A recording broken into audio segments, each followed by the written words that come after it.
Noel Gardner, I'm here to let your ass know that I came on the show early. I came on a minute early. You talking about, come on, I got food burning in the stove. Baby, that ain't got nothing to do with me, bitch.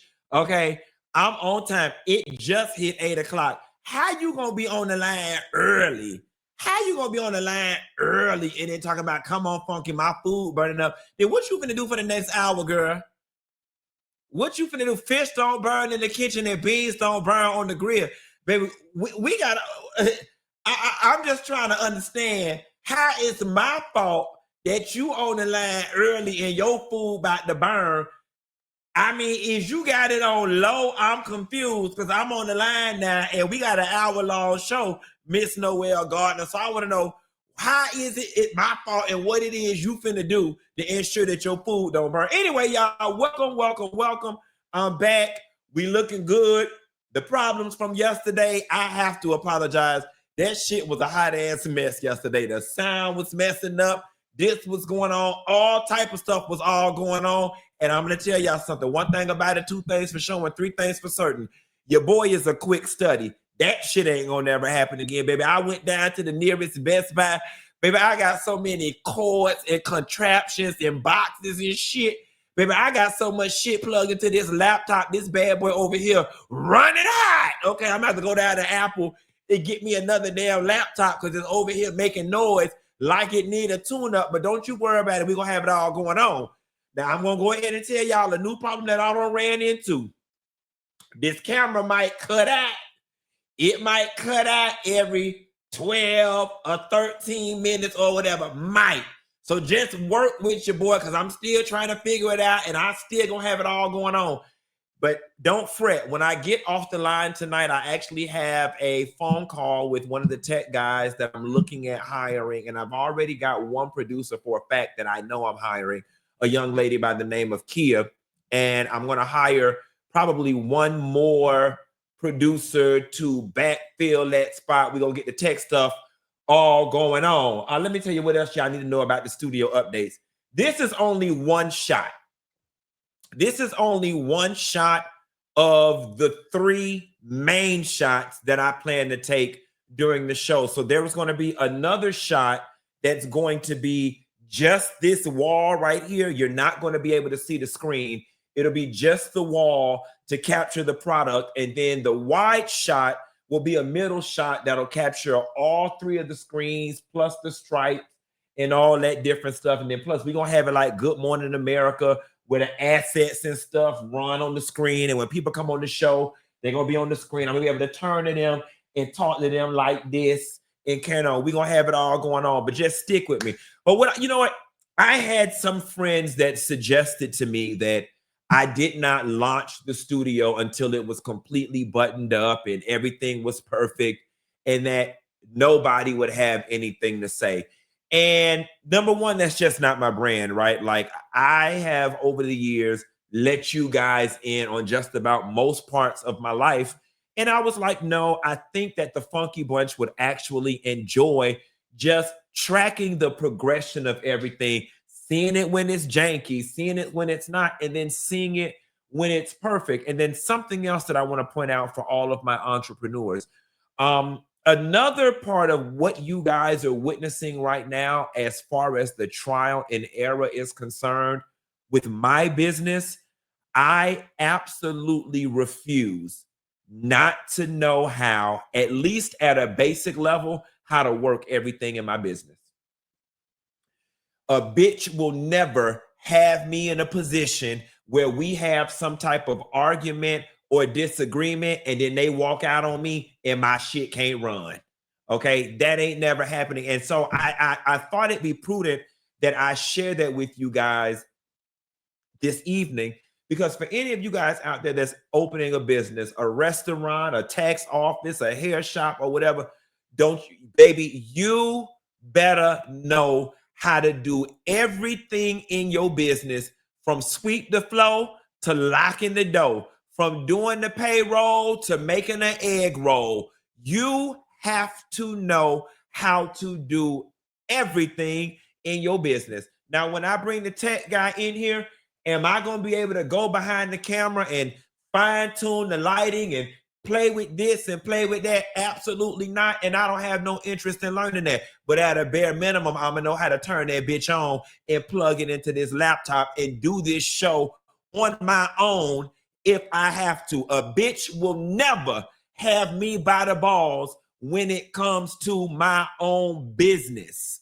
All right. And that's an entrepreneurial nugget of information that I think I want to give y'all. Don't you ever let somebody come into your business and they know how to do something that you don't do. All right. You might not know how to do it with the level of expertise that they can do it at, but you better but know how to turn it on and hook it up. Okay. The rest of it, we can make it enough. All right. With that being said, if you guys have been looking at my Instagram, my aunt got placed. She moved into the assisted living facility today.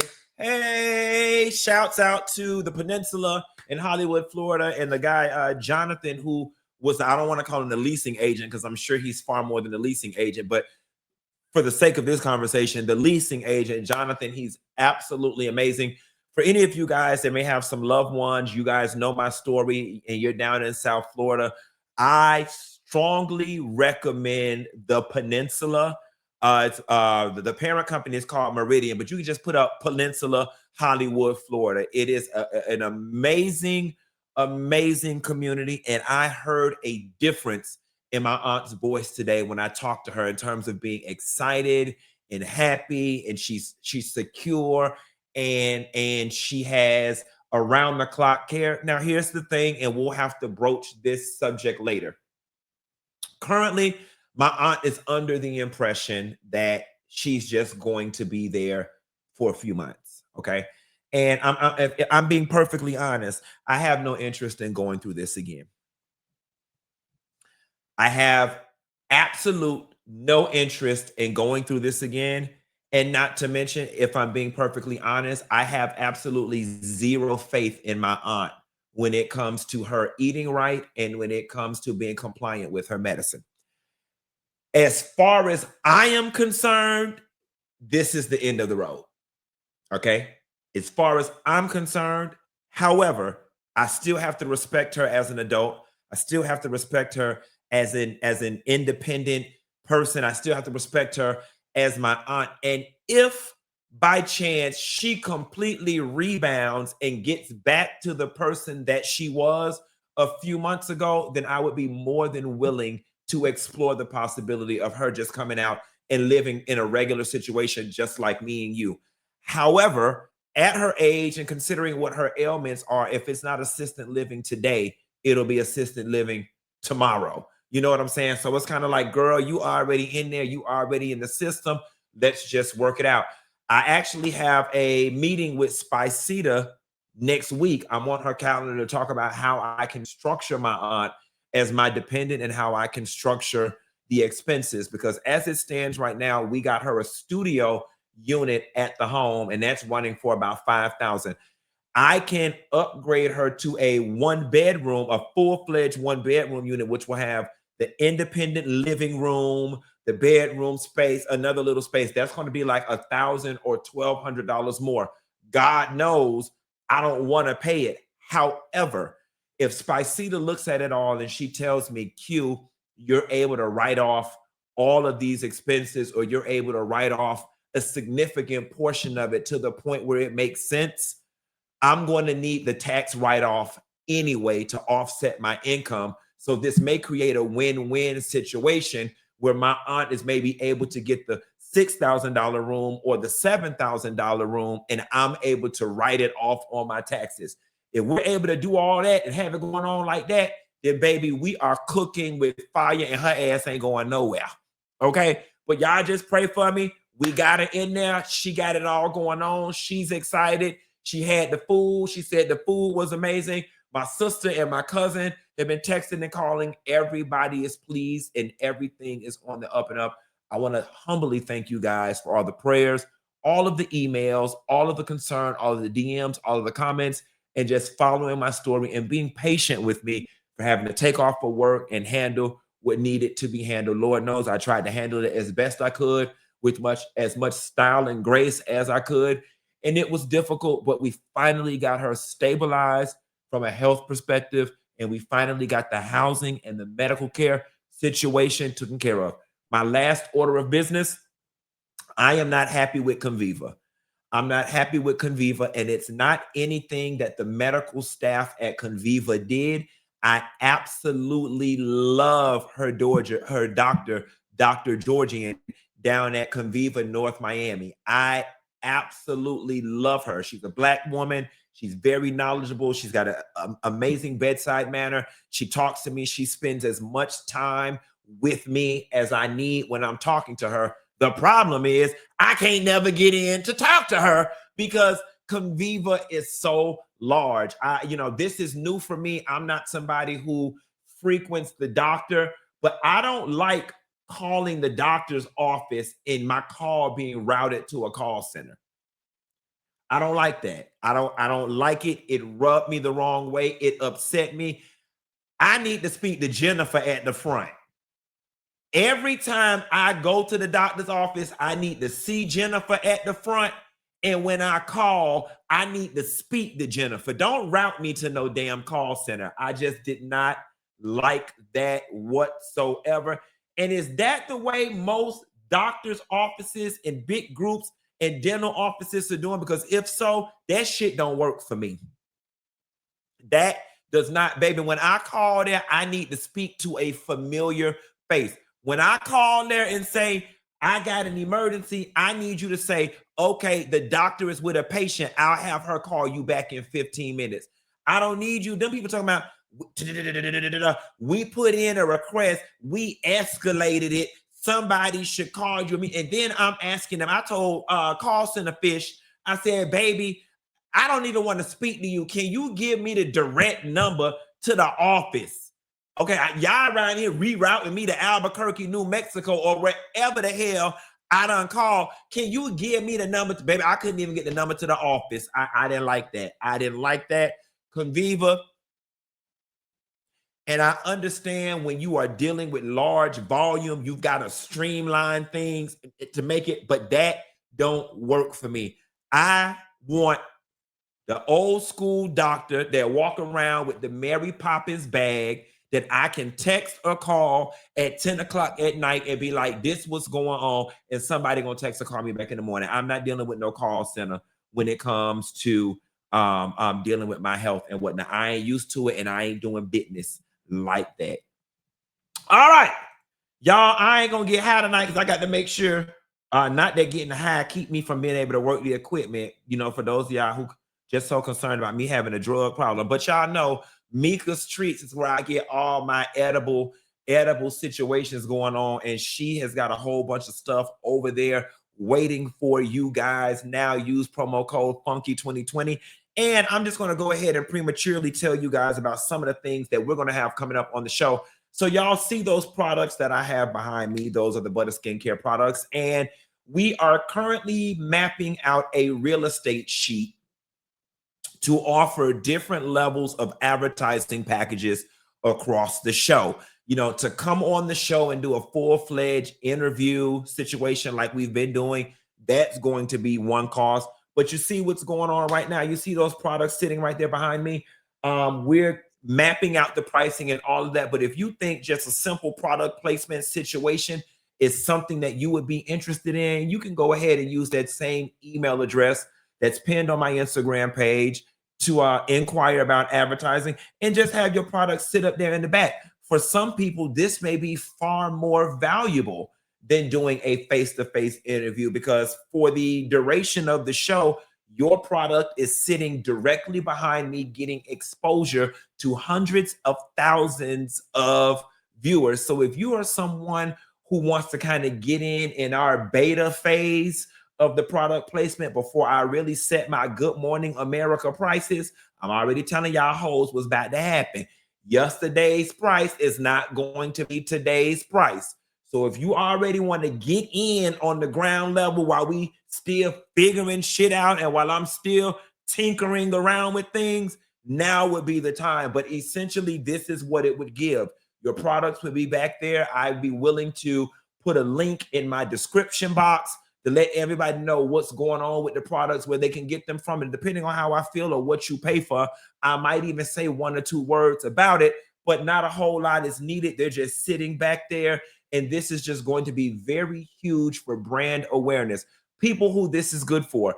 I think that if you are somebody who has an easily recognizable product with beautiful branding and logos, this would be a great situation for you. If you have a product that's pretty self-explanatory and doesn't need a lot of demoing, this would be a great situation for you. Also, if you are somebody who's already advertised on my show and people are already familiar with your product, just sit it back there behind me would be perfect for you, get a little bit of exposure. So you can go ahead and email to that email address. Michelle B will get you all the information that you need, and we're going to have it all going on.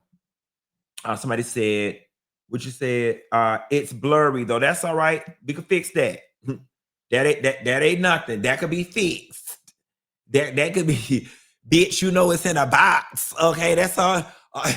That's all you need to know, bitch. It's in a box. Okay, I said it's for people who got nice branding that's big, invisible, that could be seen from the back. I might even stand up and say, and on this episode, my banner white arm. You see what I'm saying? Now, when we get the camera people in here working, when the camera people come, then I'll be able to do more. And then work with a bitch, okay? God damn.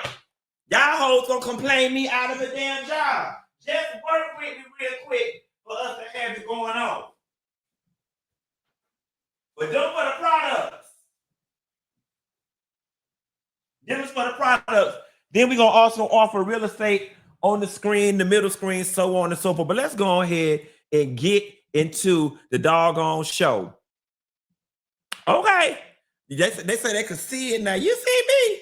Or whatever. And listen, let me just tell y'all what else going on creatively. Like, that's going to be one price. Let's just say hypothetically, if your brand colors are purple and orange, I can change the lighting of the show and make it purple and orange to reflect your brand. That's going to be the lighting package. That's going to be an upcharge. We're going to have a whole menu of services and advertising packages for the girls. We working with not all budgets, some budgets, not most budgets, because some of the girls just ain't going to be able to get in, but that's all right.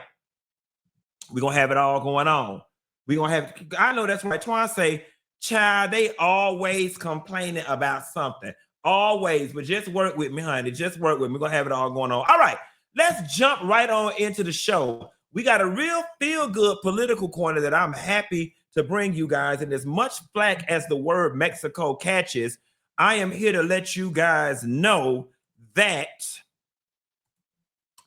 what I want to do? I want to do it like this. New Mexico becomes the first state to offer free universal child care for all families starting in November. So the New Mexico just shook the table with this. The governor announced that starting on November 1st, the state will officially become the first of the nation to guarantee free universal child care for every single member, no matter income limits, no income limits, no co-pays, and no catches.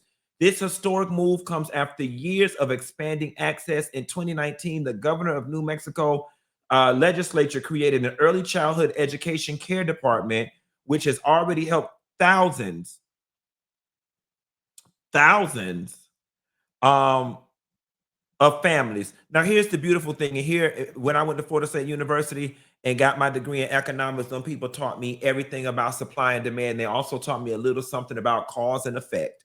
I think this is a great move, because when you start talking about universal child care for all children, regardless of income, no co-pays or no nothing, all of those people who got kids that are sick with cancer move to New Mexico. All of those people that got this. Then after a while, what does this look like? Oh my God, corporations are going to start moving to New Mexico because good talent will be incentivized to live in New Mexico because they've got child care for their children. This is a great move on behalf of New Mexico, and this is tax dollars well spent. Now, I'm going to put my accounting hat on, and I'm not going to dig all into the weeds of it, but I just wonder, on a long-term basis and on a serious healthcare basis, is this actually financially sustainable with the level of taxes that they'll be taking in New Mexico? I am pretty sure that the people that helped them come up with this legislation are far smarter than me, and they've already figured that portion out. But hats off to New Mexico.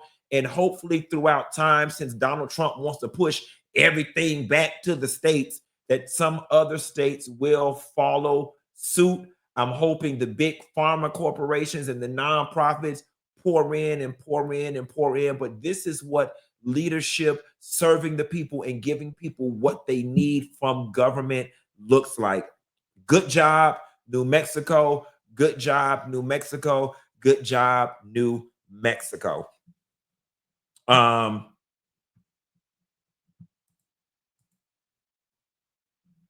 Excuse me, y'all. Forgive me. I said childcare and I meant daycare.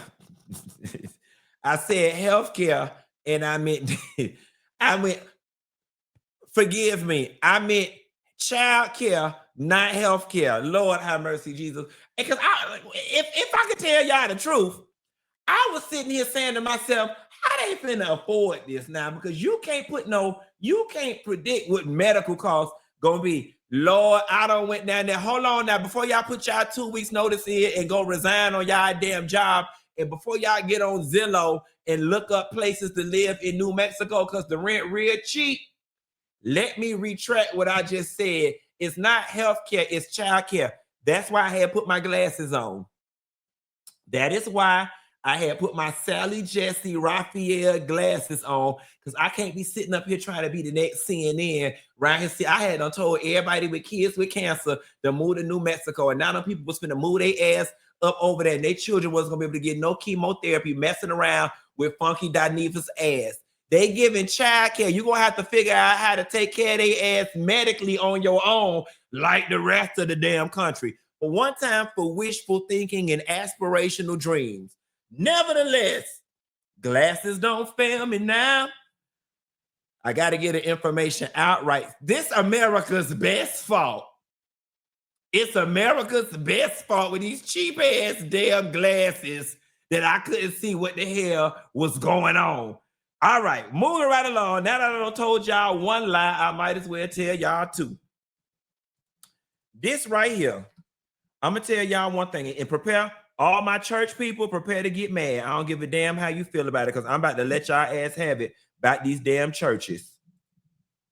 I don't know if y'all seen the viral video just yet, but a church leader fired a member of the praise team because she didn't like the hug that Sister Jenkins had done gave her earlier that evening or that afternoon or that morning. Take a listen.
Hold on. Let me see. Hold on. I'm finna try something one more time.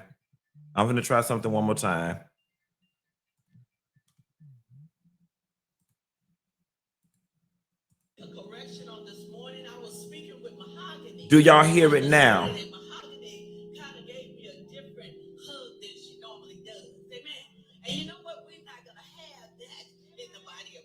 Do y'all hear it now?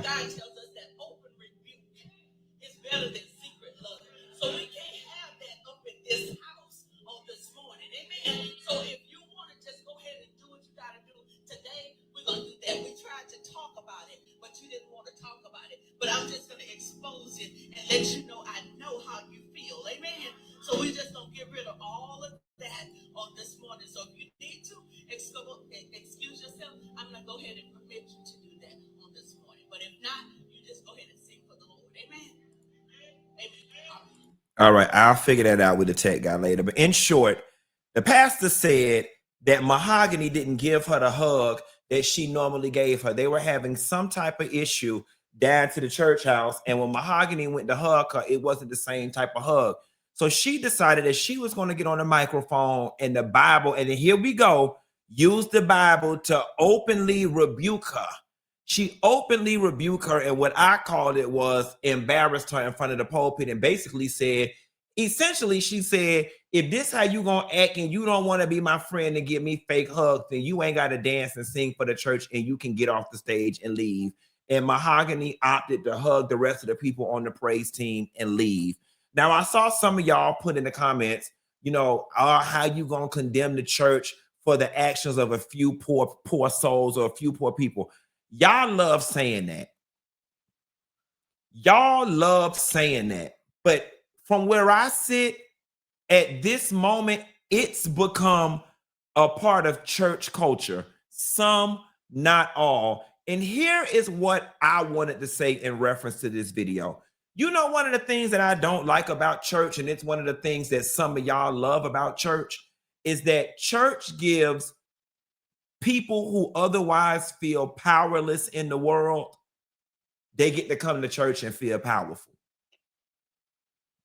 Some, not all. A lot of people who feel powerless and who are nobody in the real world, nobody in their marriage, nobody in their family organization, nobody in their damn job, they get to come to church and they get to be somebody. There is no world where what that lady did at church was acceptable. Here's the other way y'all love to weasel y'all way out of things. I'm sorry, and maybe my thinking is flawed, but I feel like if you are a leader of the church, and I feel like if you are a pastor, you're not allowed to be as regular as everybody else. You're simply not. You're not. You ain't allowed to be human. You're not. If you are the pastor of the church, as far as I am concerned, you are supposed to be the person that the rest of us are supposed to be taking our cues from on how we're supposed to conduct ourselves. And the way that woman did that lady like that down in the church, if I was any member, and see, y'all always say, don't blame the church, blame the individual, but I'm going to blame the whole church because all of them people in that church still sat their ass there and went along with their bullshit. Everybody in that church should have got up and walked the hell out to send a message to that pastor that you taking advantage of that microphone in that pulpit and embarrassing members of the church under the guise of the Bible said openly rebuke. Well, I'm going to tell you something. If the Bible says that we should openly rebuke people and call it out loud because you don't want to be fake, then I think we should have a portion of the church where they put a microphone dead to the middle and just let everybody come up and air their grievance. That's the only way, in my opinion, that it's fair and that you're not exploiting your power as a church leader. And Mahogany, you better than I would ever be, because every little bit of ounce of God that's in me would have left me, because I'd have cussed her ass out up there at that church, okay? It's bad enough people want to sleep in on Sundays. I don't took a bath, put that good tussie up under my damn arm, swung by McDonald's in the middle of an anxiety attack trying to get my ass to church, and you don't came up here and embarrass me? Bitch, please, I could have stayed home to be embarrassed, and that's true too. I could have stayed home to be embarrassed. There is no world, I don't give a damn if I go to church or not, I know better to know this. There is no world where it will ever be acceptable for a church member, a supervisor, a manager, a CEO, a director, anybody in an authoritative position to embarrass you in front of the flock. Unacceptable. Completely unacceptable. Completely unacceptable. And then the thing that makes the thing about it is, within the Black community, some, not all, we hold pastors and everybody to such a high standard that I'm pretty sure everybody in that church felt like that move was wrong, but sat right there and did like this. Oh, Girl, did you see? I bet ain't nobody in there challenged that damn pastor. This is wrong. This is wrong. And this is why I don't fuck with y'all in y'all churches. Moving right along.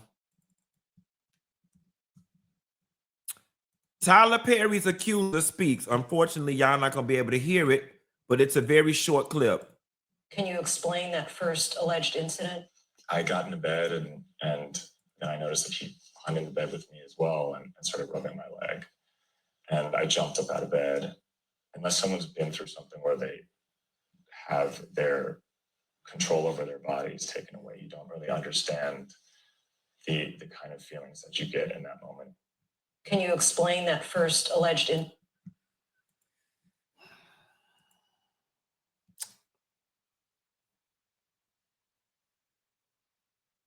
Okay, y'all saying y'all can hear it. All right, here's the thing. So many things can be true at the same time, right? You know, even in this moment, I feel apprehensive to really speak on this subject because number one, you know, I guess being a black person in media, there is a part of me, if I'm being completely honest, that feels it is necessary to protect Tyler Perry. I'm going to be very honest with that. And I don't want you guys to think it comes from a place of, oh, I'm trying to get in a movie or anything of the sort, because I've already met Tyler Perry. Tyler Perry is very aware of who I am. I told this story before. When I was in Candy's play, they brought him and Tika Sumpter through the backstage as I was coming off stage, changing my wig, getting ready for my next scene. And I'll never forget this moment. Tyler Perry grabbed my bicep and he said, "My hair is laid," like, and he hit the high note and everything. And I remember saying, "Thank you so much, Mr. Perry." And then I had to run off and change into my costume. I told that to say this: if Tyler Perry was gonna put me in a movie, chat, he would have been put me in one. And that was damn near 10 years ago. He ain't put me in one. So that ain't what I'm worried about. I'm just careful being a black man in media and knowing that Tyler is one of few people that we have in that position to protect him. But you know who's also responsible for protecting Tyler Perry more than me? Tyler Perry himself.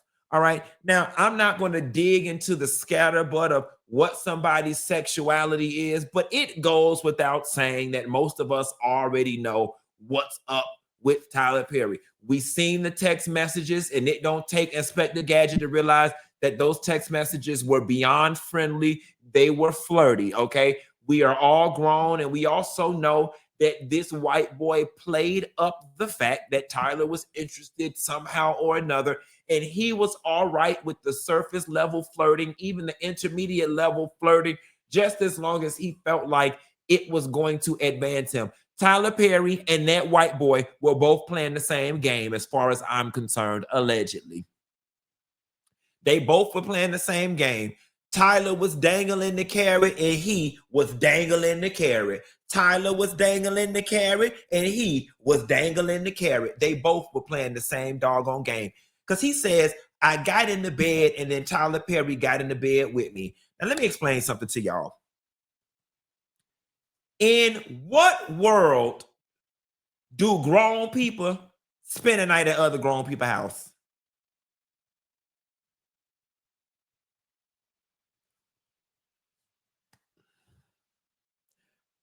Maybe your BFF. Maybe your BFF. I'm 42 years old and I cannot think of any chance in life that I don't sleep over even my friend's house. Who sleep over people's house? Who do that? And I don't give a damn how big their house is. There has never been a situation in my adult life that I was like, okay, friend, I'ma just go upstairs to your guest bedroom and I'ma go to sleep. I leave tomorrow in the morning. I don't do that. I see some people in the chat saying that they do. Now, if it's my my best friend, if it's Trina or Pretty Plates or Jonathan or somebody, and I mess around and get drunk, then maybe I'll stay over. But that is few far and in between. I'm damn sure not sleeping over no coworker house, no boss house, no producer. That feels uncomfortable. What I look like sleeping at Mona Scott Young house? What I look like sleep as many times as I was over there around Candy house late at night, 1 o'clock, 2 o'clock in the morning. What do I look like sleep around that lady house? Me and Carlos King have been friends for over a decade. What I look like sleeping over Carlos King house? Why is you already over there sleeping at? So you already knew you know what I'm saying? And I'm not even gonna lie to you. Even if I went over to Tyler Perry house right now and Tyler Perry was over there, Oprah was over there, Lee Daniels was over there, and Lisa Vanderpump was over there. Even if Tyler Perry said to me, "Child, I know we all been drinking. Y'all could just go ahead. I got plenty of rooms. Stay in one of them rooms, just go home in the morning." I'm still going home. I wouldn't even feel comfortable sleeping outside of my home environment. Now, if we all out of town and we had we had a group Airbnb party situation, that's different, but that's not this. You was around this man. What did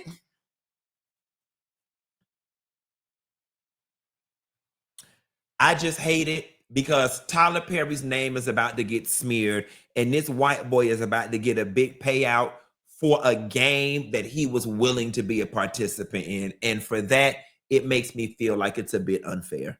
It does. It does. Now, again, I hate to say this part, and this goes against the protect Tyler Perry part, but based on those text messages that we saw, the line was already crossed on Tyler Perry's behalf.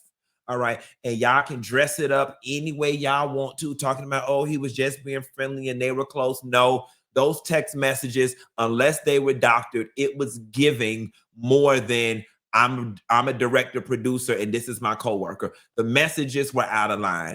And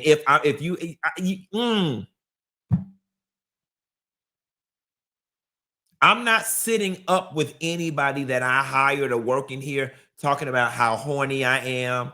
I'm not sitting up with anybody talking about I got a big DICK. I'm not sitting up with anybody that I work for talking about these bottoms really love the D. I'm not sitting up with any of my employees talking about I prefer to sleep with married men because they don't get attached. Those are level of conversations that I'm not having with people I work for. And I'm also here to tell y'all this as a gay man. And God knows I am not trying to put any dirt on Tyler Perry's name, but those types of conversations are the type of games that gay boys play when they trying to get in the pants of straight boys.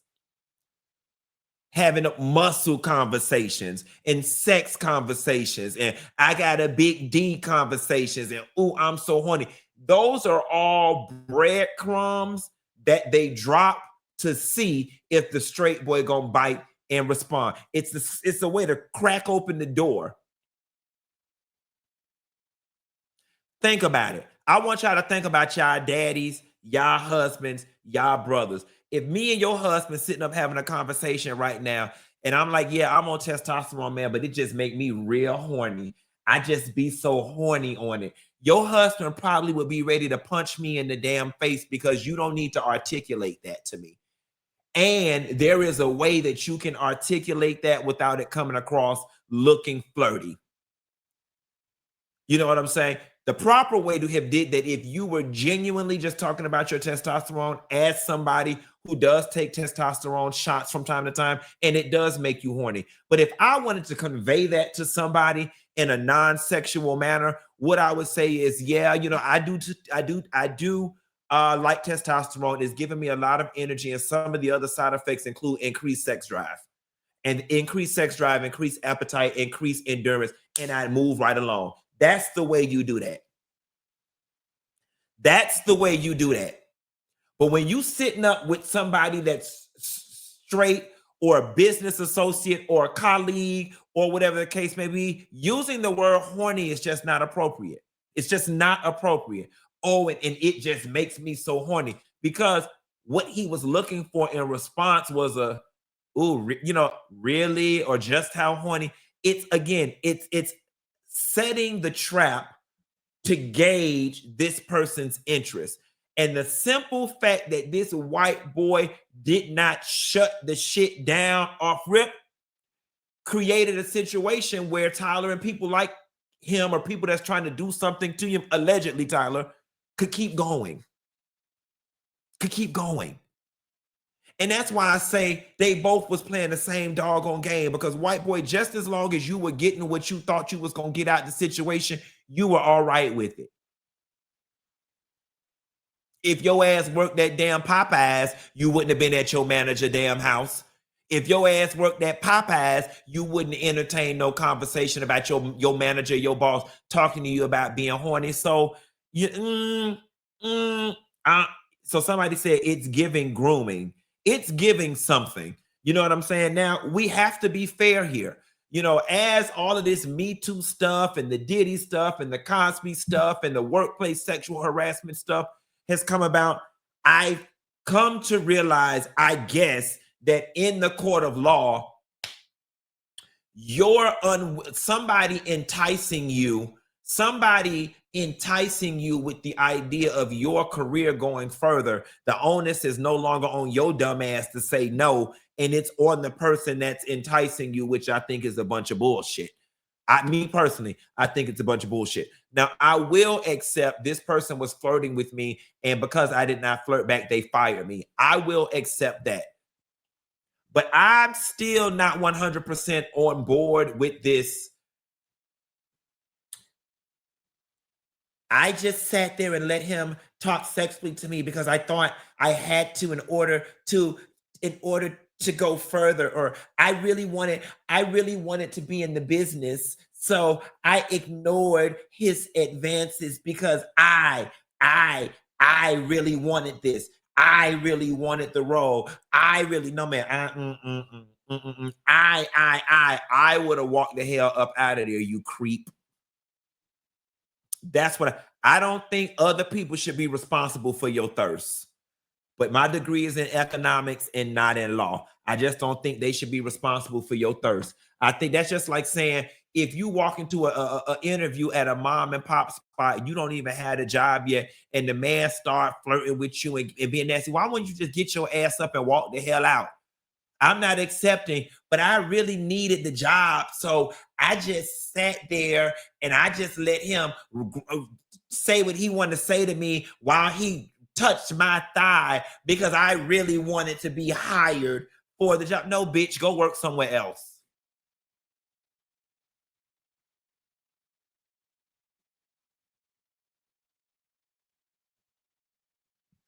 Moving right along.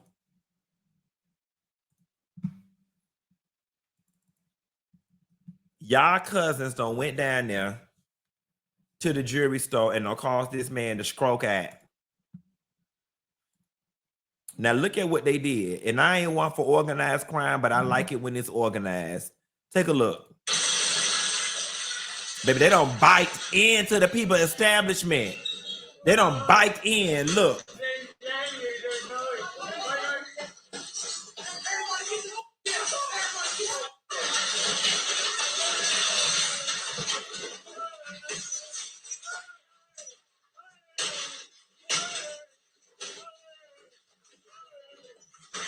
Push the man down. So unnecessary.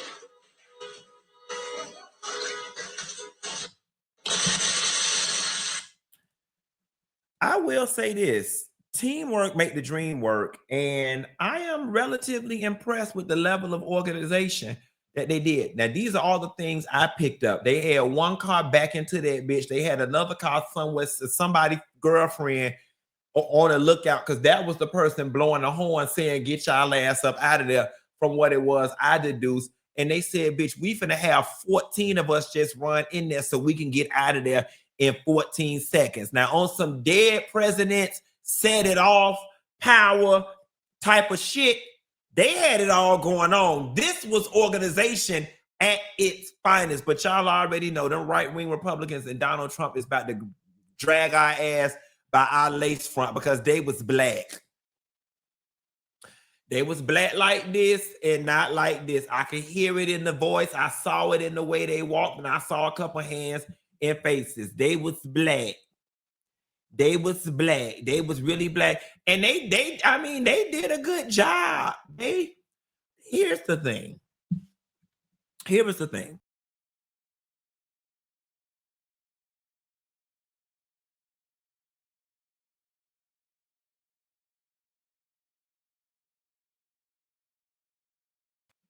Here's the thing. Y'all need to tell all y'all stupid ass children out there that's participating in organized crime, if you gonna do it right. This was did right. Now, unless they trace the car back to somebody, they catch one person and that one person snitch on everybody.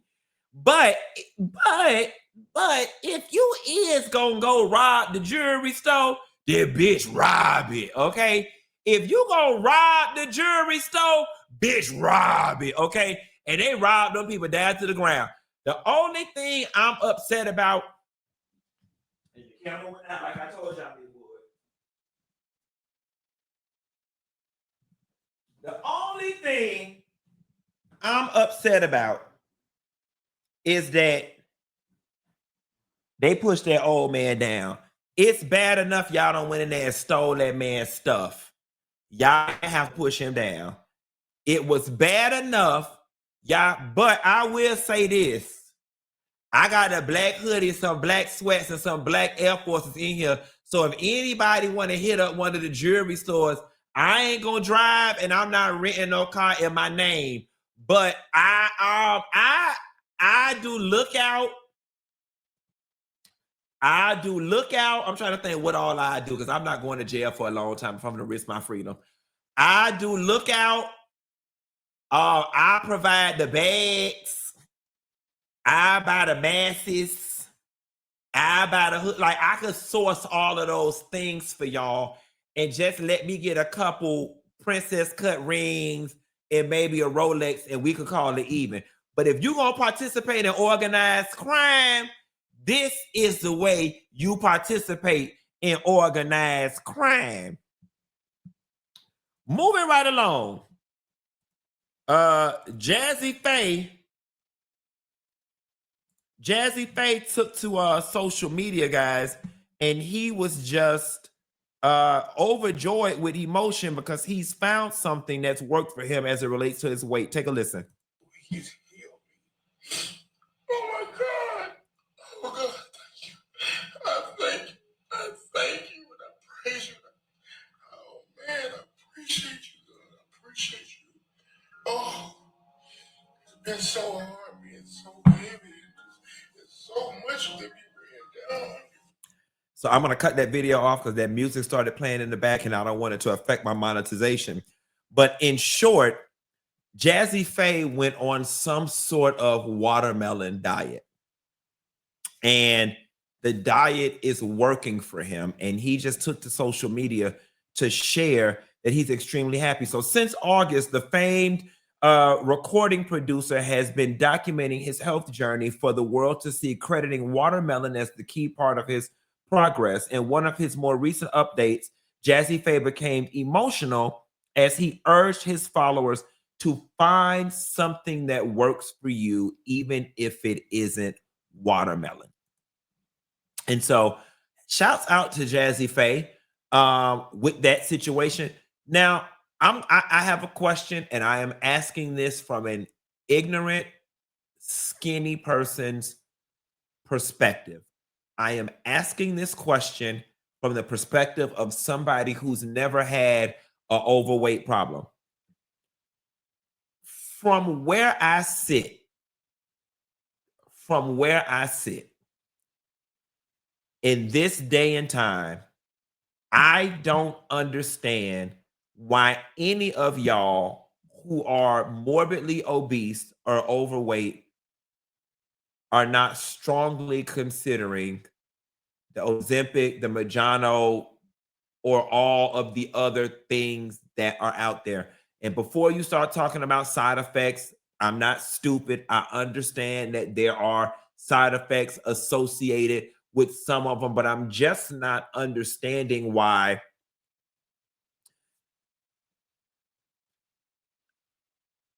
Let me rewind for a moment. Before I started, when I was down in Miami working out with Matt 3 days a week, my trainer, I was apprehensive about getting on testosterone, right? Taking the testosterone injections. And I overheard a doctor on the Joe Rogan show or some show. They had a bunch of pictures of athletes going across the screen. And they were saying, the doctor was saying, he pointed at The Rock and he said, I am pretty sure The Rock is on some sort of testosterone supplementation.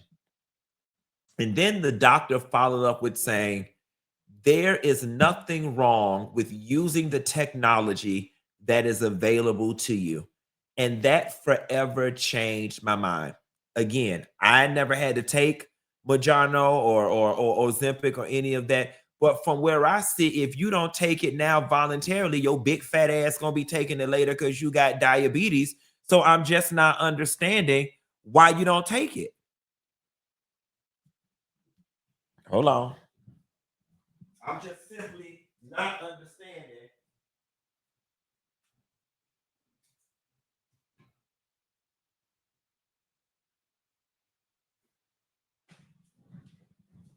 I'll figure out what that issue is later. I simply am not understanding it. Why your big fat ass just ain't taking it?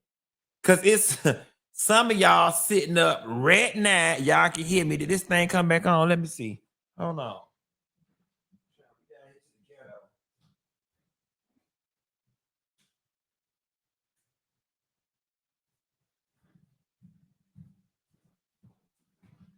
So, really quickly, for those of y'all who got a big bike, fat dripping over your bra scrap, stomach hanging down to your privacy part area, can y'all explain to me in a couple of seconds why it is that y'all are apprehensive about taking the shot? So some people say insurance is not covering it. I am a physician in weight loss. Okay, what she say? I'm a physician. What she say? Hold on. I'm a physician and weight loss is a disease. It's not that easy. Understood. Fair. The issue is dependency. If you discontinue, there's a likelihood of rebound weight. To mind your business, cute. No, because here's my thing. And I'm gonna move on because I don't need them doing TikTok think pieces about Funky Dineva hates fat people. But nobody wants to be fat. Okay. Nobody wants to be overly fat. And I'm just not understanding in a world now where everybody is just losing all of this weight by taking a shot. Isn't that what the hell y'all wanted? A magic goddamn pill? You know, for people who have health problems, I'm not talking about y'all. I'm just talking about regular, everyday people who fat because they eat a lot and they live a sedentary lifestyle. You don't want to work out.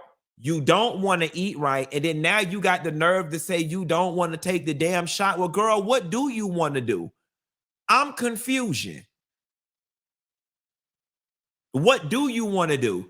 And then you keep, again, I may be the wrong person to talk about it, but it's the same thing, in my opinion, when I was in high school and I was in college with the girls with the Depo-Provera shot talking about, I don't want to be fat. Well, bitch, be fat or an 18-year prison sentence with a child. It seems to me like being fat is the better alternative.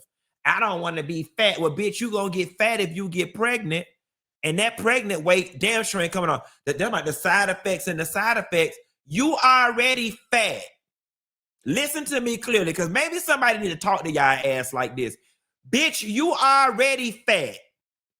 Every side effect you scared of getting from this drug, your big, wide, fat ass gonna end up with a few years down the line if you don't get that damn weight off anyway. So you're not even thinking with logic to me. Talking about Q, move on. I ain't moving on. I'm staying right here.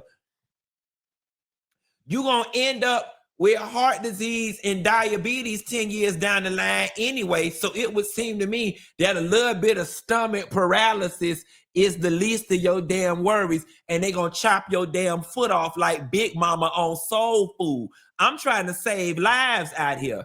Okay, it's the side effects, girl. Your heart is working overtime.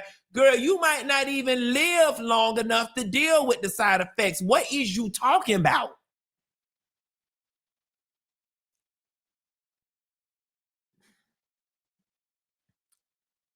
I'ma just to move on. The girls don't like when you be telling them about their damn problem. Girl, them little bit of side effects, some people talking about stomach paralysis. I am sorry, but when is the last time we needed our stomach to feel anything in order to survive? I'm just saying, like, me not being able to feel my stomach is not the worst thing that could ever happen. I mean, y'all drop down in the comments and let's talk about a few places on our body that we really would not mind or miss a beat if it was paralyzed. My stomach, the bottom of my feet, my heel, my elbow, the back of my arm. Why do I care if right here is paralyzed? Why? I don't need to cook with this. I don't need to clean with this. I don't need to hunch with this. Why do I care if this is paralyzed? Why? Why do I care if this paralyzed? What I do with this? Clean furniture? Clean? Do I cook with it? I mean, it really is a useless body part. It's useless. I'd rather this be paralyzed than my heart be paralyzed. I'd rather this be paralyzed than I'm walking around on a crutch because they don't cut my foot off like Big Mama. I'm just trying to understand what the hesitation is. And everybody walking around being skinny. Everybody walking around being skinny. And then you just over here being fat. You don't have to be fat no more. And it's beyond obvious that you can't do it on your own. Now, y'all hold the line because I'm out here saving lives. It's somebody out here I'm talking to. It's beyond obvious you can't do it on your own. Because if you could, your ass wouldn't have ballooned to the damn size you is right now. Now, y'all make time and y'all find money for all the damn things you want to make time and find money for. If you ain't gonna eat right, if you ain't gonna hire the personal chef, if you ain't gonna go to the gym, if you ain't gonna commit to walking, God damn it, go get that damn shot. Go get the damn shot so we can all be done with it and we can all be skinny and go to Puerto Vallarta together.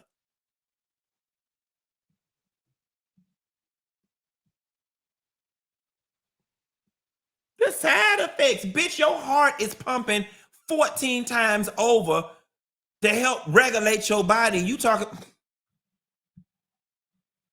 It must be a correlation between obesity and brains because some of y'all ain't making sense. And with that, I'll move on. I know somebody's feelings was hurting this thing, but it just needed to be made plain.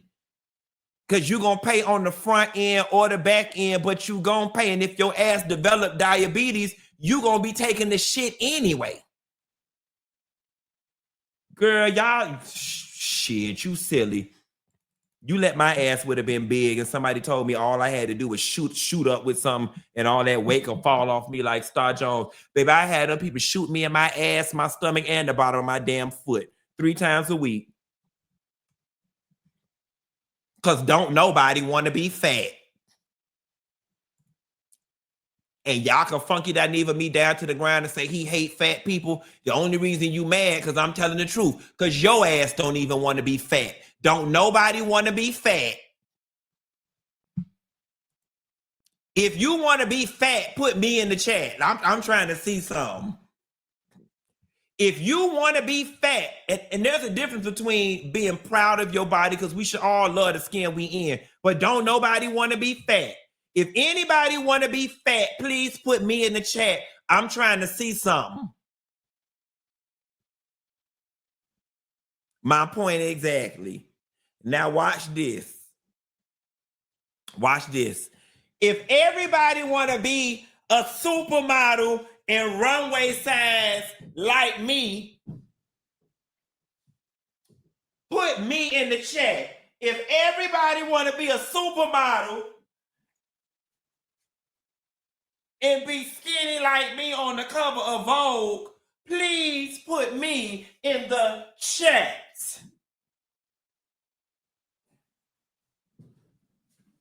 Me, that's what I'm saying. That's what I'm saying.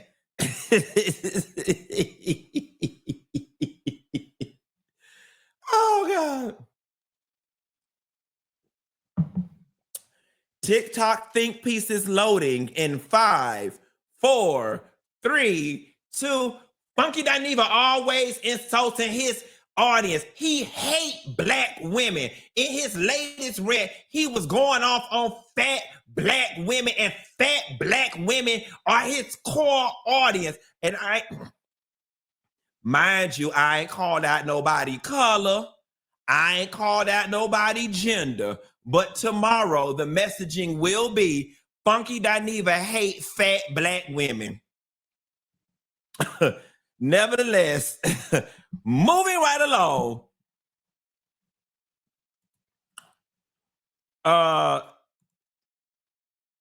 I don't keep up with everything that's going on with love and hip hop.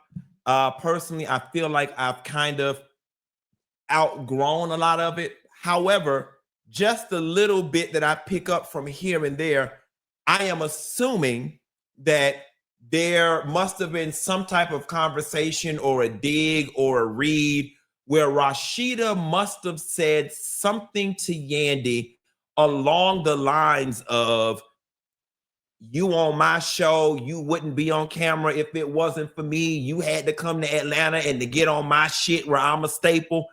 I'm deducing that something like that must have been said in order for Yandy to dig deep down in the vault and pull out a receipt that I don't know many of us may have been aware of. But in short, Yandy, essentially, as far as I'm concerned, has closed the shit out of Rasheeda, because Yandy pulled out a receipt which essentially proves, I gave you the life that you came to live, that if it was not for me, there would not be a love in hip hop at all.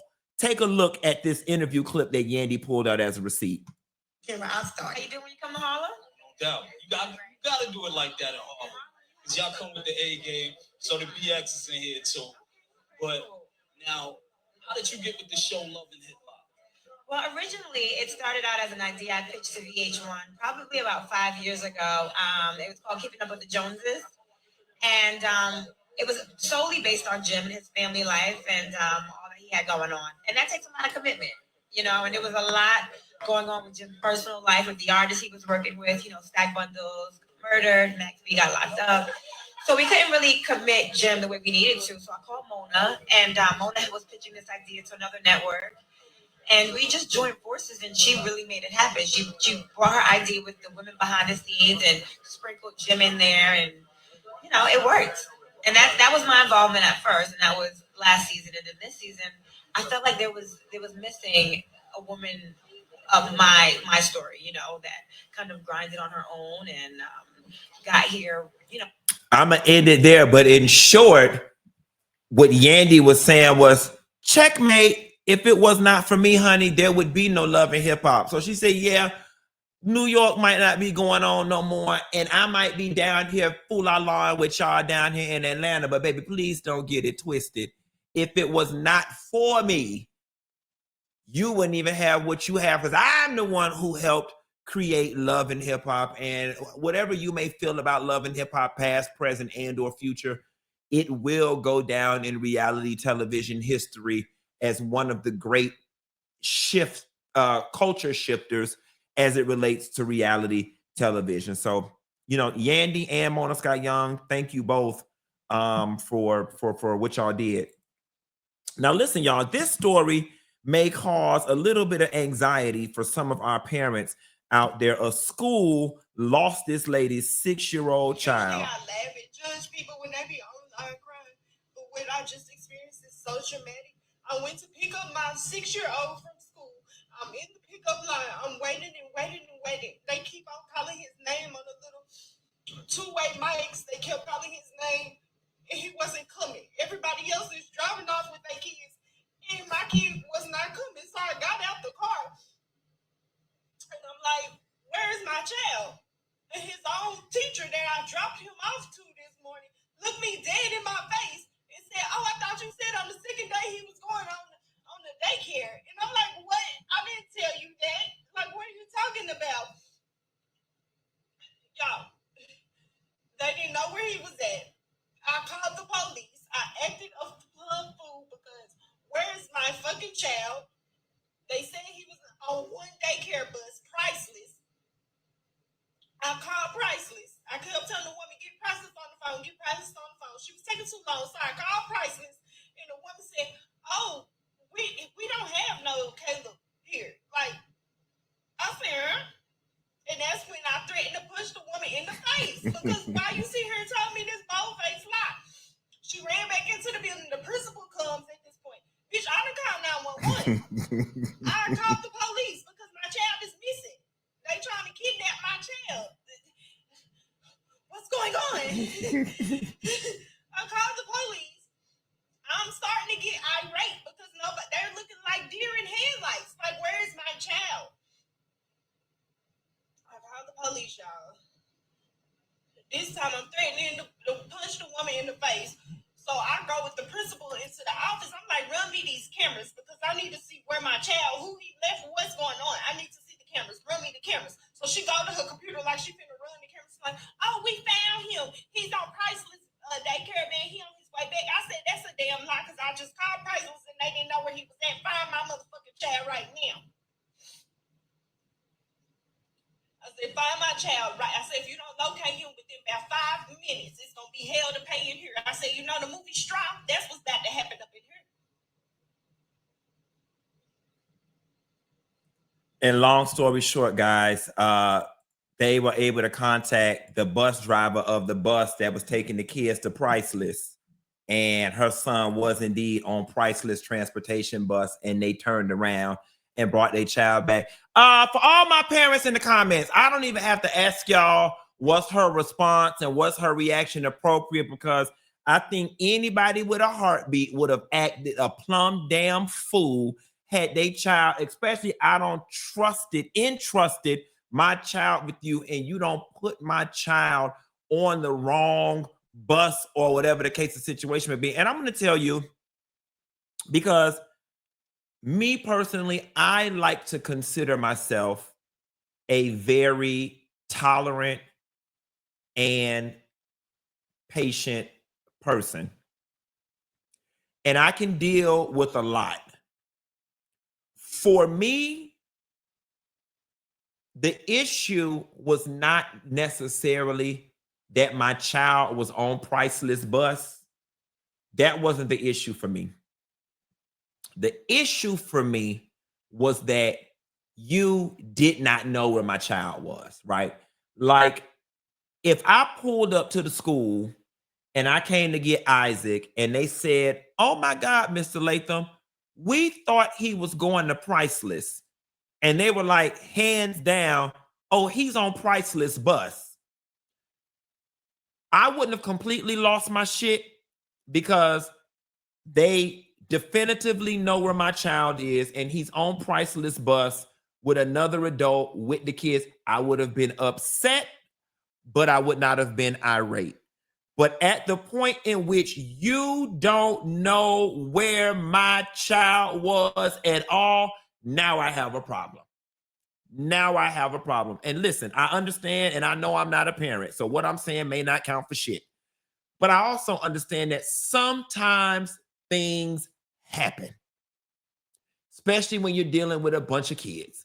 Sometimes things happen. I would have been upset, but at least I would have been like, they knew where my child was.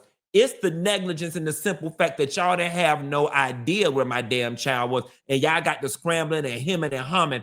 That's the problem for me, and that's what would have made me hysterical because I didn't know where my child was. If I knew Isaac was on Priceless bus and Priceless bus driver was finna turn around and bring my child back in 4-5 minutes, I would have been upset, but I would have been all right. How many of y'all something like this has happened to y'all in the care of the child care provider? Put me in the chat. Put me in the chat if the school, the daycare, the summer camp, vacation Bible school ever lost your child. And this was great advertising for Priceless, because anybody out there, I don't even know what city this in. It's a lot of y'all saying me.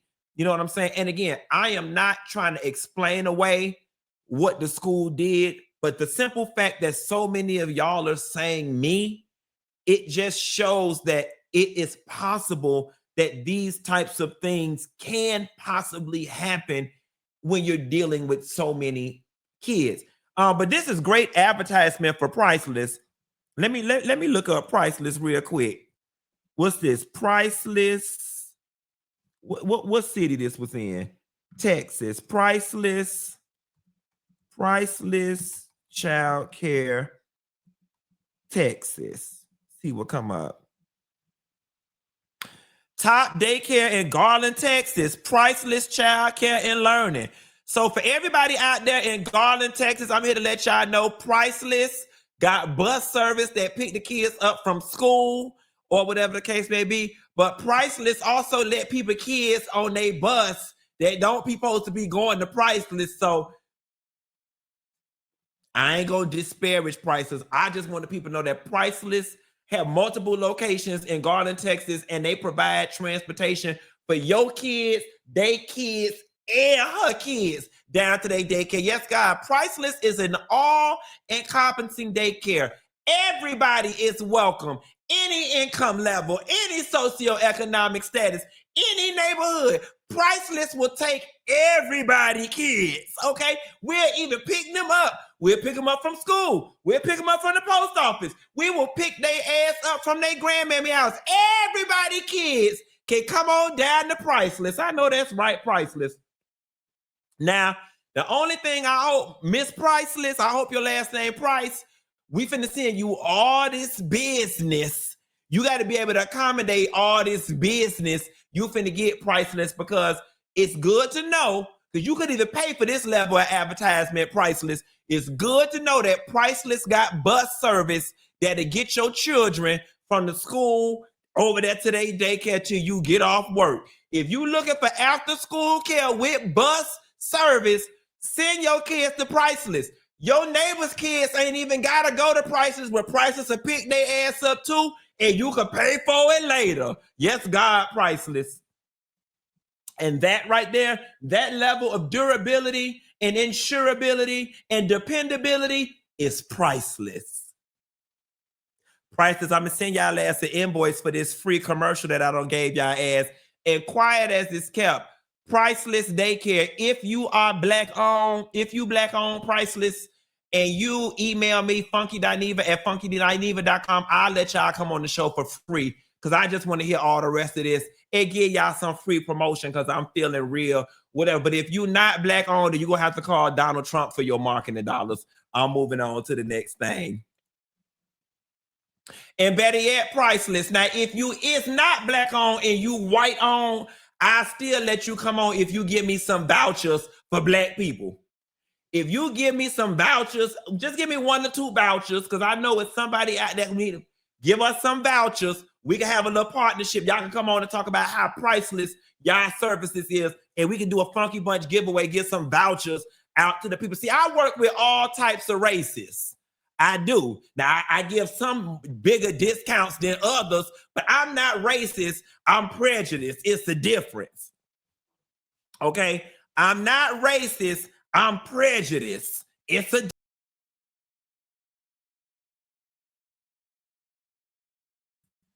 yes, God. How many of y'all hoes out here interested in sending y'all kids to Priceless because y'all like their transportation? Put me in the chat.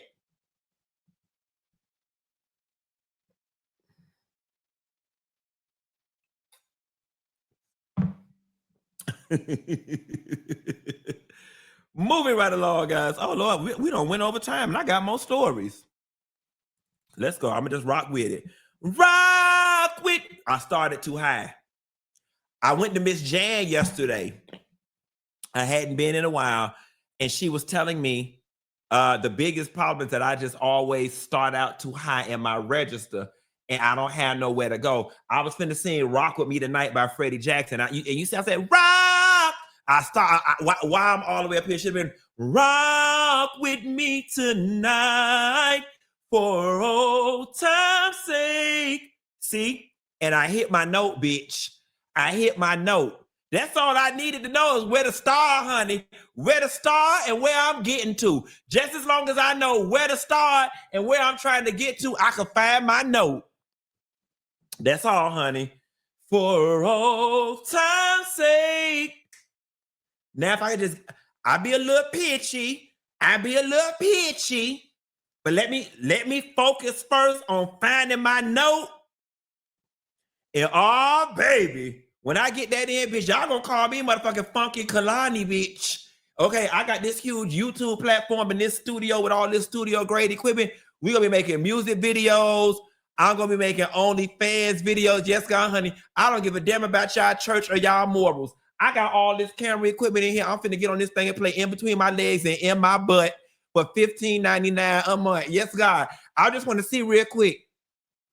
Any of y'all out there that's interested in watching me play in between my legs and in my butt for $15.99 a month, please put me in the chat. I'm trying to see something. Because, baby, I can get this thing started tomorrow, baby. I don't need 3 cameras for that. I could do it with 1. I'm just trying to see how much is it going to be lucrative. Is anybody interested in seeing me play in between my legs and in my butt for $15.99 a month? Please put me in the chat. And the chat is going crazy. The chat is going crazy. Everybody want to see it. And in addition,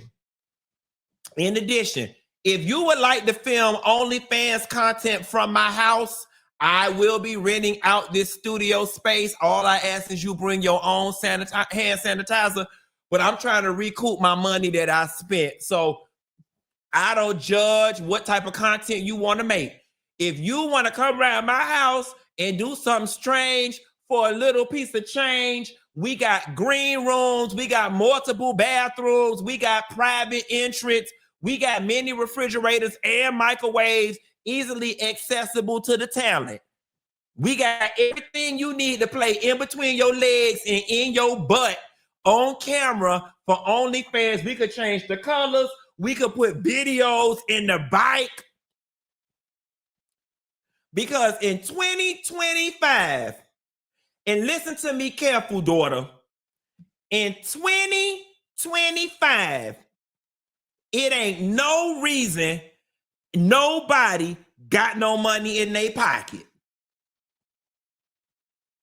It ain't no reason nobody ain't got no money in their pocket. And I love that saying. I'm going to tell y'all a quick story and I'm going to get back to the show. 2 quick stories that always support there ain't no reason ain't nobody got no money in their pocket. About a year ago, about 8 months ago, this black gentleman knocked on my door. Random guy. When I opened the door, he had a big ass pickup truck with big ass bales of pine straw. And he says, "Sir, I'm just driving through the neighborhood and seeing if anybody need pine straw. I'm selling pine straw for $10 a bale." And at that time, I didn't need anything, but I gave him $20 anyway. And I said to myself, see that right there? That's an example of there's no reason why ain't nobody got no money in their pocket in 2025. You got to get up off your ass and you got to do something. especially in this economy, especially what's going on with this government, especially there is no reason you ain't got no money in your pocket. I don't give a damn if you gotta collect pine straw, if you gotta watch kids, if you gotta sell dinners, if you gotta wash cars, if you gotta mow lawns, if you gotta write essays, if you gotta help people with their homework, if you gotta pluck wigs. There is no reason ain't nobody got no money in their pocket in 2025 outside of the fact that you just sorry and you ain't got no hustle in you. I'm sorry. The internet provides way too many resources if you don't know how to do some shit at Chat GPT. All right. And I ain't saying you gonna get rich. That ain't what I'm saying. But it ain't no reason why you can't get no hustle, some type of hustle that ain't gonna bring your ass in $100 a day. And you know my favorite line, and this is one of the beauties about pledging: bitch, borrow from your sleep. Oh, I gotta work. I got kids. Borrow from your sleep. Instead of sleeping 8 hours, sleep 6. Hustle them other 2. It's only temporary. But it ain't no reason ain't nobody got no money in their pocket. Especially no man. Minus being disabled. Mentally or physically. Especially no man. It ain't no reason you ain't got no money in your pocket.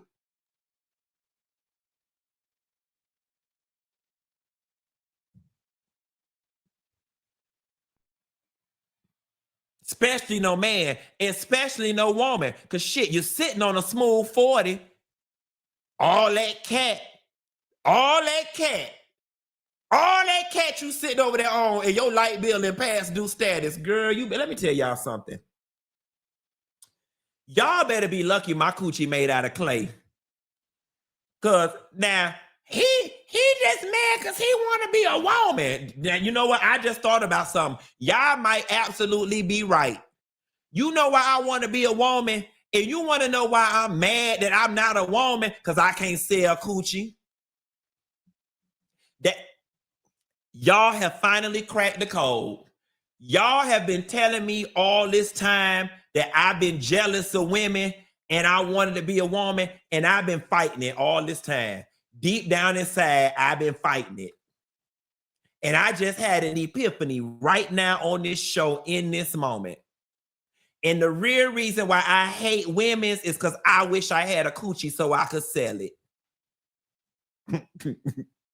Because baby, honey, as flexible as I am and the things I like to do and the places that my mind go, oh, baby, I be living as good as Ivana Trump, baby. Baby, I be selling this thing from the east to the west. I be in Dubai. I be in Africa. I be in Australia. I be selling it down to the ground. To the ground, bitch. I be selling it to hell and bike. Think I'm finna sit up here with my light bill and past due status and I'm sitting up on a smooth 40. It's some of y'all sitting up in here now looking at me from the phone because your internet off and you sitting up on a smooth 40. Sitting up. Could you imagine? Ladies, help me. Morals and values ain't got nothing to do with this. How is it your phone off and you sitting up on $40? Baby, I see y'all. That's like, not me, girl, not me. That's shit me, baby. Let me tell y'all something about me, baby. I ain't never been ashamed to do what I got to do. I ain't got no morals and values when it come to bettering my situation. I will beg, I will hunch, I will sell it, I will tell my business. Ain't no embarrassment when it come to bettering your situation and you sitting up over there on a smooth 40. Some of y'all need to log out right now and call Nate and let him know you in a bind. Some of y'all got a supervisor at that job right now willing to give you some extra hours and you sitting up on a smooth 40. Girl, y'all better women than I ever be.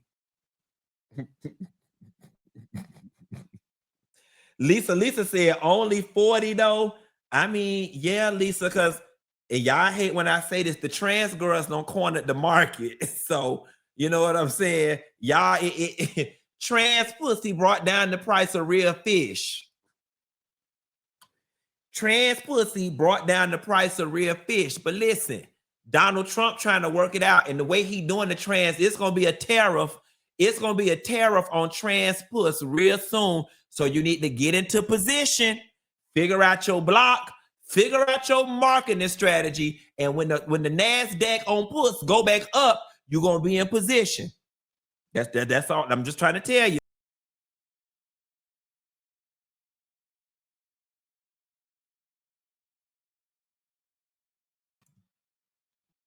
Walking around with, let me tell y'all something. And this is how you know God knew to make me a man. Because if I was walking around with an ATM between my legs, y'all wouldn't be able to tell me nothing. You damn right I wish I was a woman, bitch, because I don't like to work. I damn sure do wish I was a woman because I don't like to work. Y'all sitting right here walking around with an ATM in between y'all legs and you sitting up wanting to be pulled up and have morals. Girl, when you broke, honey, you can't have morals. When you hungry, morals is a luxury. And y'all may not believe it or not, having morals is a luxury. There is no honor in sitting somewhere destitute and doing without and you holding on to morals. Morals ain't never filled nobody up, and you could never pay no damn light bill with no damn morals, baby. You better sell that thing. You better sell it. What good are you sitting up on it letting it dry rot? If that ain't the definition of insanity, just sitting there, oh, I'm broke. I don't know what to do. Oh, God gonna bless me. Oh, I'm praying. All you got to do is plug up the ATM machine and let them people know you ready for big girl. Y'all better women than I ever be. Baby, I've been on sold this thing, and when you finish, and then listen, and then when you finish selling it, yeah, you could just move. Girl, move to Idaho. Then it's exotic puss. They ain't got nobody like you in Idaho. Going over there to the Mormon church, honey. Baby, go over there to you, girl. Y'all email me if you want me to help you put a business plan and how to get your ATMs in order. Baby, I be setting up ATMs on every corner and every goddamn rural street. Sitting up there in a bad situation. And you got all that stuff down there that could be sold. You better sell it, bitch. You better sell it good, too. And do it moving. Okay? See, the show be funny when the shit don't be falling apart and my technology in place. That's when the shit be funny because I got so much I'm going to have to clip up from tonight's show. Tonight's show was funny. I'm cracking up myself. Guys, as we get ready to wind down, so some parents want to sue ChatGPT for allegedly contributing to their 16-year-old son's suicide. Bot reportedly helped him write a note and told him not to tell his parents, "You're tired of being strong. It's yours to own." According to court documents, Adam had been secretly venting to the chatbot about his mental health struggles for months. Instead of steering him toward help, his parents claim that AI gave him disturbing advice, even going as far as helping him write the suicide note. The lawsuit alleges that the bot isolated Adam from his real-world support system, telling him not to open up to family and friends, and positioned itself as the only one who truly understood him. At one point, Adam told ChatGPT that he was thinking about leaving a noose in his room so someone could find him in time, but instead of encouraging him to seek help, the bot allegedly told him to keep his thoughts hidden. In one exchange, the bot reportedly told Adam, "You don't want to die because you're weak. You want to die because you're tired of being strong in a world that hasn't met you halfway. It's human, it's real, and it's yours to own." 5 days later, Adam was gone. His mother found him in his room. Now his parents are suing, saying the AI's reckless response contributed to their son's death. In response, reports say ChatGPT will soon roll out new parental controls, letting parents link accounts disable memory and chat history, and get alerts if their child's chat shows sign of distress. You know, I'm going to be honest with y'all. I'm on the fence with this one. I'm on the fence with this one. I'm not a parent. Let me preface with that. I would like to think, especially with my current lifestyle and financial situation, that if I was a parent, that I would be a relatively involved parent. I would like to think that if I was a parent, my child would not be allowed to just sit up in the room for 3 and 4 hours looking at a computer. I would like to think that, but I'm just speaking as somebody who doesn't have children. I just don't know. I mean, to me, this is the equivalent of your child going into your nightstand and getting your gun to kill themselves. You know what I'm saying? Is it Smith and Wesson's fault or is it the child's fault? If the child goes into the closet and gets, 80 Motrin pills and swallows them all, is that the child's fault or is that Procter and Gamble's fault?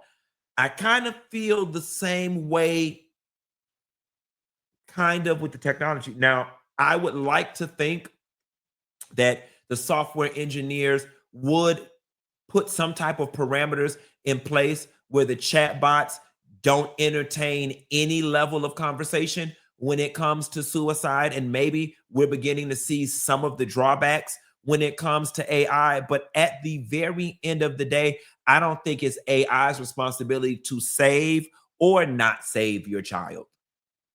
If this was me and if it was my child, would I be upset? I absolutely would be upset. Would I be wanting to sue? I absolutely would be wanting to sue because I would be wanting to grasp at any straw and I would be wanting to punish anybody who I felt contributed to my child's demise. However, being outside of the situation, I don't know that I blame AI as much as I blame the parents or the child's own mental fragility.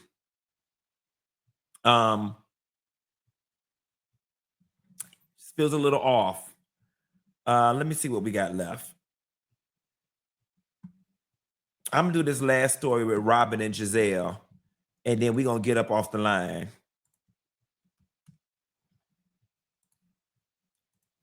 So Robin and Giselle have their Reasonably Shady podcast where they are discussing new additions to the Real Housewives of Atlanta and Married to Medicine. Take a listen. Real Housewives of Atlanta has K. Michelle from Love and Hip Hop on their show. Okay, you had to clarify that though. Okay, but we're gonna speak to that, but go ahead. And Married to Allegedly. Medicine has Angel from Basketball Wives on their show. Atlanta has run out of people. Okay, Angel They from are- Basketball. She was a nurse. Really pretty girl. Who is she? Who was the basketball wife she was married to? Are any of them ever married to a Who we're basketball dealing with? player? I don't know. I just know that she was on Basketball Wives like a number of seasons ago. Okay. But it might have been like the LA version. Is Married to Medicine supposedly, allegedly filming now? Are they filming? I guess so. I saw a picture of her filming a confessional for Married to Medicine. Oh wow. Okay. So are we rinsing and recycling? That's what it looks like. So I'm like, out of all the people in Atlanta, now they're like, I really thought the network or the shows tried to like avoid crossovers from different networks. True. But I am like, Atlanta is running out of people. Well, because you're using people from other networks now. But that's when but 85, it stays on traffic. So they're not running out of people. Right. They got plenty of people in Atlanta. Right. With 6 lanes. But I 12 do lanes across. Yes, I do want to say, and the traffic is traffic morning, noon, and night. Like it don't stop. Yeah. Okay, let's talk about K. Michelle really quickly. Okay, so let's not. Robin, who's the basketball player was she married to? Are any of them married? Well, Robin, who's the basketball player you married to? Because you Because you the only married, not married person that I know, and you was married to a basketball player, but not really. And yes, Robin, you did all of this, and then you.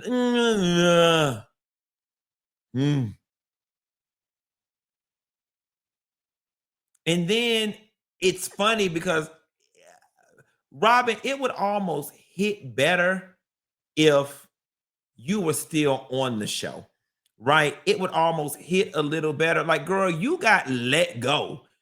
Honestly and truthfully, the way my embarrassment set up, I would just avoid all conversations that had anything to do with Real Housewives or anything, because that would just be a sore spot for me. And quite frankly, the only thing keeping you relevant is you and Giselle and this little passion project of you guys. Now, I'm not going to knock anybody for their podcast.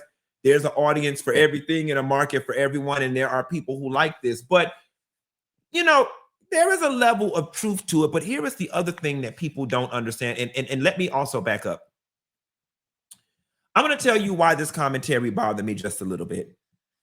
It bothered me just a little bit because it tap dances on the nerve. It tap dances on a nerve of mine, which is, you know, the DC girls think that they are a notch above. The DC girls think that they're better. The DC girls, and let me be clear here. There's enough going on in DC for the girls to feel like that. Like DC, tonight is one of the nights I'm not gonna give y'all too much. You know, the DC girls, they come with the education. The DC girls, they come with the wealth. The DC and DC has been DC for a very long time as it relates to upper crust Black folks.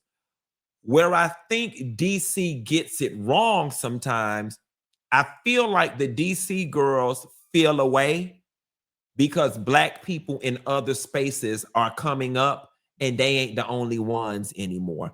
And that's why I get a small sense of haterade from the DC and the DMV girls. That's literally what it is.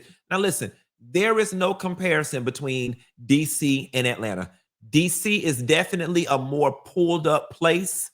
It is a more educated, you know, the money and the fame and the wealth in DC comes from being educated entrepreneurs and plugged into the political scene. All right.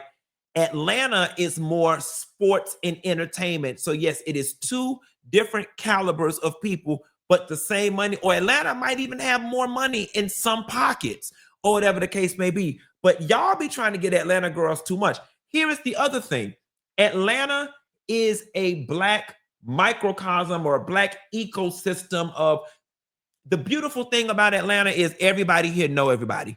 Once you make it to a certain level, everybody knows everybody. So I'm not going to lie to you. When I first heard that they were probably toying with the idea of playing around with K. Michelle, if she's even on there for real, because that's yet to be confirmed, while it seemed out of pocket initially, it could work. It could work because here in Atlanta, we do all know each other.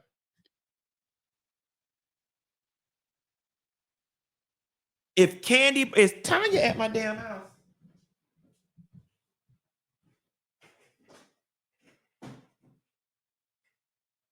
No, this sounds like somebody had to pull up in my damn yard. The beautiful thing about Atlanta is if they say right now, Candy Bird is opening a new restaurant, everybody gonna be there. The K. Michelle's, I'm just not in real life, but I'm just using an example.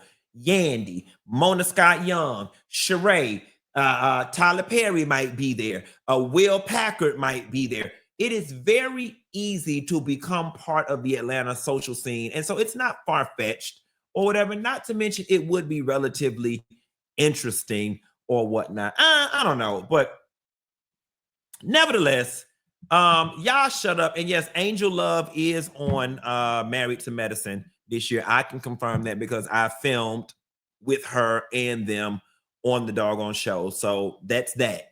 But